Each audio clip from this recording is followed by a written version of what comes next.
How to get custom text on your stand and please donate. In this video, I'm going to show you how to add text to your stand and please donate, then edit it so you can change the font and color. And if this video helps you, please consider giving it a like and also subscribe to my channel because it really helps me out. So to get custom text on a stand and please donate, all we need to do is walk up to the stand, first claim the stand. Then once you've claimed the stand, you just need to hold the same button that you did to claim the stand for editing the stand, and it'll bring you here where we can edit our booth. So first, you can change the look of the booth by selecting Booth and Edit, and there are several different options available that you can select to change.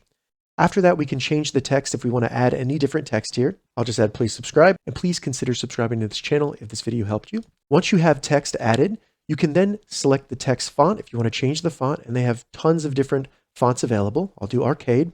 And after that, we can change not only the text color, but the border color around the text. So I can make it green and then choose a red. And we can also decide how thick we want the border on the text to be. So I'll make it thicker so it's easier to see. Once you've done that, simply select the X and you'll see your new custom text on your stand and please donate. If this video helped you, consider giving it a like and also subscribe to my channel. Thank you so much for watching.